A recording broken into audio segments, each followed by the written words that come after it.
Assembly Budget Finance Committee meeting. And I'd like to start with introductions. We'll start this. Rose Foley, Assembly Budget Analyst. Mike Chadwick, Internal Audit. Lance Wilbur, O&B Director. Robert Harris, CFO. Sharon Easley. Pete Peterson. L.B. Gray Jackson. Big training. Bill Evans. Forrest Dunbar. Shirley Nelson, Budget Advisory Commission Chair. Thank you. Okay, MLA financial status, an update on 2016 budget. Mr. Wilbur, you have the floor. I'll tell you when I start, and then I'll let Mr. Harris follow. So Okay. I'd just like to give the committee a reminder of some material that you've already received and kind of a process of where we're going. As a result of the end of 2015, we submitted a fourth quarter year-end report that you received at your last assembly meeting, but for those, maybe some assembly members that had a chance to look at it. In 2015, we ended at 97% expended of our budget, so we ended basically about 3% under our budgeted amount, which is very good.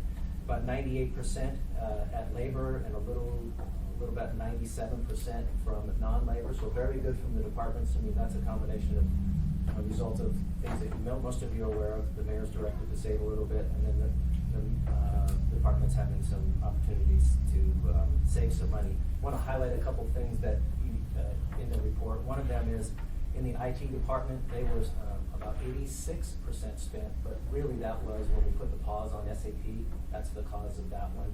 In the municipal manager's office, there was a more expense, and you will receive a AM and AR regarding the incurred but not reported IBNR as it relates to our workman's comp claims from risk. So basically, we are aware of claims that could be coming to us that for events that happened a long time in the past, but we don't receive those expenses until now. Those came, those showed up, so those were a reflection of why the non-labor was over in the municipal managers, because that's in that department there. And then Public Works saved a little bit of money due to Mother Nature's help. So overall, end of 2015, we had about $11 million in savings based on from the budget. When you look at labor and non-labor, it's about half and half on the combination of the two, even with that additional expense from the manager's office. So utilities, the one thing that you will see in the fourth quarter report from them is you'll see some movement of activities that were originally charged to capital. They're going to show up in the operating, but then the expense, the revenues from that capital will also show up in the operating. So it'll be a net zero, but you'll see some movement from the utilities. Not a lot of money, but you'll see those kinds of things. So really 2015 we ended as we thought. For 2016, we're preparing the first quarter report. It's not on the agenda yet. We want to get both the general government and utilities together, so you'll see that in May. Right now, we're at the end of March. It's about 25% of the year. We're at about 22 to 28%. And the 28% is because we have encumbered some expenses. We do that early on in the year. So basically in Office of Economic and Community Development, we award grants and do a lot of those things. So the amount of expense looks more than the percentage of the year complete. And that's the anomaly that you will see there. So basically what we ended up in 15 and how first quarter is looking right now, I don't see any anomalies and except for the IBNR, and that one you'll see a correction there. So Okay, I have a question, ma'am. Sure. But I'd like to welcome Tom Fink for our meeting for the record. Okay, the $11 million savings from direct costs. Can you talk a little bit about how much in excess revenues so that we get to the total amount of fund balance for 2015? sure, and then the That would really be great. Yeah, To remind us, and especially for the new member. Yeah, the Thank you. revenues, I would defer to the treasurer, but the last numbers I have are about $4 million. Or 4.5, I think. And those are unaudited numbers from the treasurer. Right. Thank you. And you're welcome, Madam Chair. So the other thing I want to point out at the end of 2015 is you'll see in the report, just to let you know, you're very interested, the Assembly is very interested in how we ended up in overtime in many departments and how we ended up in travel. So the overtime, we were over, if you look at all the general government, we were over a little bit in the overtime, but we made that up because a lot of our straight time labor across all general government, we didn't spend, so the net labor was a savings. So some departments we were running a little bit hot, but on balance, we were we were doing very good. The travel, in general government, we were about $30,000 or about 13% under what we budgeted. And then in the utilities and enterprise, we were about 120,000 under budget, which is roughly about 25% under than what they had originally budgeted. So, so they were restraining on their travel as we ended in 2015. So, a lot of good news there. As far as the next steps in first quarter, you know, we had a presentation with the Assembly work session. We're looking forward to a work session with the Assembly tomorrow at 1:30. And so OMB will be there to address any comments. We don't have a formal presentation. We'll be looking for your suggestions if you have any, and then we'll present those to the mayor. We'll prepare an S version as appropriate. We'll lay that, give that to you probably Monday, and then we'll move forward with that. So if you have any questions or if there's anything that you need, please let us know, and we'll get right on it. Mr. Dunbar? I have, thank you guys, I have two questions, and some of this is just my own, I'm getting familiar with this, but you talked about that $4 million in revenue to LB. How does revenue sharing from the state factor into that? Does it not? Not at all, not relevant. So, the fact that we've had this significant reduction in revenue sharing, I think we're anticipating even more so, right? How does that reflect in that $11 million figure? It says not. Not at all. Above and beyond. So, but it's still built into the budget, right? Oh, so of the fund, so the revenue sharing, we built 2016 Yeah. approved. The one that we have proposed assumes $9 million in revenue sharing. We haven't made any adjustments based on what the legislature may or may not do before they actually finish. I am aware that there is a potential that our $9 million that we have budgeted could go to 4.7, which means we would then probably need to look into the amount of fund balance that we have, you know, that $15, $16 million. We're gonna have to consume some of that or reduce service. So we haven't made that decision. The administration hasn't made that choice until we figure out exactly what the legislature is gonna do with that. So the fund balance number, or excuse me, the revenue sharing number, we budgeted 9, that's what we told we were gonna get. We haven't made any modifications. So that's one pile, that's one revenue source. The fund balance doesn't include the revenue sharing. The fund balance is purely a reflection of the amount of money that we saved from last year and the amount of revenues that we earned above budget. And that's the $11 million. The 11 million is the savings. The revenue, additional revenue, is about another 4. So, okay. Could you said that some of our departments were over on the overtime? Right. Which ones? And were any of them sort of significant to the point where we should notice? So, overtime. No, I mean, I think you see a big percentage, but the dollar numbers are not that big. I can tell you which ones they are. So, finance, but, you know, they only had, oh, I'm sorry, not finance. Health and Human Services, I mean, they were budgeted at 10,000 and they spent 20. Okay. And they probably actually did it with some grants, would be my guess. And so this just shows the expense, not the effect on the tax, because it might have been an expense covered by a grant, but they did spend it over and over time. Were police and fire? Police was,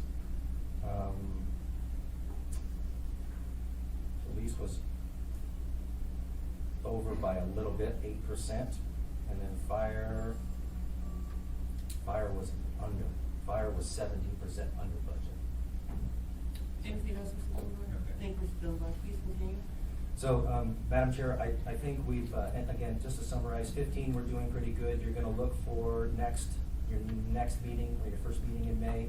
You'll look for how we're doing the first quarter of 2016, and then we're gonna be working on your first quarter amendments, first quarter budget revisions, and hopefully get assembly approval next week. Thank you, Mr. Goldberg. Mr. Yes, thank you, Madam Chair. I only have a couple of quick things. As you've heard, the municipality, we're in good financial shape. And with respect to just sort of the other item that's out there is right now the CAFR is underway, and as I understand from talking with Tom, that it's progressing along. I don't see any problems at all with completing the CAFR on time. look at the reports that we get every week from the auditors, and I'm really impressed that everything's gonna be on time, especially considering the involvement that, Tom Fink's folks have with the CAFRA. So it's pretty impressive. I just wanted to make that comment. Thank you. Please continue. Thank you, Madam. Well, just the other piece of that comment, of course, is that Tom's group has, I think he has a fair number of his resources being dedicated to the SAP project, and so you might have talked to them as well for managing those two things as well. Anyway, that's all I have to say. Okay, thank you. Ms. Nelson, you're next. Thank you, Madam Chair. Lance did come to our last budget commission meeting and presented the same report, basically, that he went over right now, and handed out some paperwork and a breakdown on what resolutions and stuff that we're going to the assembly. So our commission is still continuing a discussion on property tax exemption, and we'd like to see that be continued. Like to know the status from the assembly on looking at nonprofits. Maybe what the state is even, are you hearing anything from the state as to changing some of these exemptions and so on and so forth? Can I respond Sure. to that comment right now? Yeah. I've always said that we were gonna have discussion on nonprofit exemptions at this committee level, but we were dealing with other things. And I'm looking at May, and I've already asked Rose to contact, the nonprofits so that they know we're gonna have the discussion. And we're gonna have a discussion at the next meeting. It'll probably take a few meetings. Yeah. So we're definitely gonna have that discussion Okay. again in May at our next budget finance committee meeting. Mr. Dunbar, Will that be limited to just the nonprofit exemption, or are we talking about some of the other exemptions too? we've had discussion on the other exemptions. One was the fire, Fire sprinklers. fire That's sprinkler, what I'm and very there's a interested in. bill in June, okay, to allow municipalities to make their own decision. But the next issue is, the nonprofits. And Shirley, if you can you get Mr. Dunbar a copy of the book, BAC's report on Yes. property tax exemptions? That would be really great. Yeah, we have a whole notebook on, we put it out, probably, going on 2 years ago on property tax exemptions, just for the municipality. And I believe Darlene would have a copy of it right in the, office, or Lance would be a good person to go. And that, it's pretty straightforward, on what we've been working on. And we are under the, understanding too that some of it has to come from the state. Because the senior citizen, for example, it's just listed in there, and our purpose was behind it was to educate on what the exemptions are, and maybe look at that to spread the burden out for the property taxpayers. That was our objective with that study. And if I can follow up, the legislation has to come from the state for all the exemptions, but it makes sense to have a discussion at this level, so that we can, have an opinion on whether or not we want the state to go forward with anything. Please continue, Ms. Thompson. Thank you. So we are also waiting, just reports on what is happening with Juneau, because that is still all up in the air with what Lance was just disclosing right now with the 11 million and the 4 million, and how that's gonna all balance out and so on. But a concern of ours is that what came out of the report to our commission is the increase of 6.7% in property taxes. That's a real, I think we do want to present, we're not going to be presenting a white paper, but we will speak to the assembly concerning that we don't believe that, especially if we're showing that we have money sitting in these accounts, and I know that because we're waiting on the state, but we're really concerned that we're going to go after the property taxpayers again, to maybe increase the burden on them, and I think that that's something we want to keep an eye on as the commission. So we are concerned about that, the 6.7, because it just keeps kind of, once again, it's the burden on the property taxpayer. So that was where we had discussed at our last commission, and I think that's about it, on the main parts that we were talking. Okay. So, you may know this already, but on Tuesday is the public hearing on first quarter budget revision. So is the BAC planning on testifying on It's Tuesday? gonna be on Tuesday? Yes. Yes. Yes. This coming Tuesday. Yes. Mhm. Okay. Right. All right, thank you. And it won't be me personally, because I have a prior commitment with my education center, so, we do have a representative that will be, speaking to the assembly, stressing our concerns. Thank you. Mr. Training? Can you let us know who it's gonna be, so that we'll be able to talk to them? Do you know who it's gonna be? At this point, it's Bob Griffin. Okay.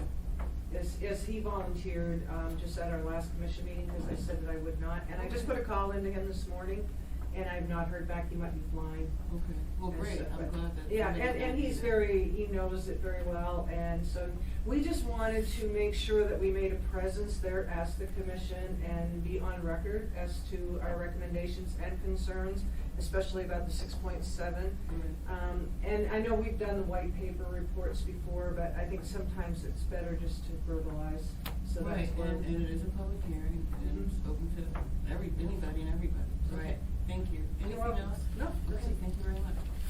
Next, Mr. Harris, MOA fiscal year. Thank you, Madam Chair. Some time ago, we were asked to take a look at some of the pros and cons about switching the municipality's fiscal year, or perhaps even changing the school district's fiscal year, so essentially to get the two to line up. So as a result of that review, the summary version was that we would not recommend a change at this time, and for the following reasons. First is, take the ASD off the table. They are by law required to have their fiscal year when it is, which is beginning July 1st through June 30th. So really the question then comes down to, is there a positive economic benefit for the municipality to make the switch from January 1st, December 31st, over to July 1st to June 30th? And the answer is, at this time, we don't believe there is. There are a number of factors that kind of go into that. And one of them is that if we're gonna make that kind of change, we have to make sure that we have to see that there's enough benefit to offset the sort of the cost, the transition changes. And one of the big things that's sort of on our table right now in terms of using staff resources and staff time is the SAP project. And many of the people that would be involved in looking at and working to transition us from a fiscal year ending in December 31st to one ending in June 30th would be the same people that are heavily involved in the SAP project. So at this moment in time, I think if we were to try to task them with doing something like that through the next roughly 18 months, then we'd be stretching our resources a little bit thin. That would be one of the principal reasons why at this time we wouldn't recommend it. Some departments, appraisal department, for example, it could actually benefit the appraisal department. They would sort of flow in a little more easily. But some of the others, such as Treasury, which is collecting taxes and so forth, that would be more problematic. We, as you know, we send out our tax notices in mid-May. We look to collect taxes mid-June and mid-August. One of the other key pieces of the way our fiscal year is structured right now in the ASD's fiscal year is that there's a conversation that happens with the legislature with respect to the school district funding. And so for having that conversation with the legislature,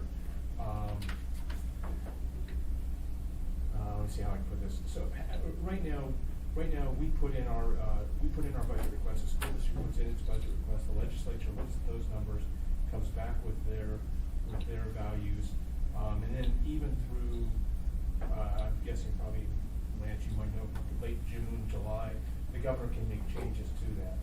So I think from a budgeting standpoint, right now, from what I heard from the school district, it would sort of be a disadvantage for them to try to move their fiscal year if we could at all. So anyway, with that, our recommendation would be that we not try to tackle that at this time. Thank you, Mr. Harris. Any questions, Mr. Evans?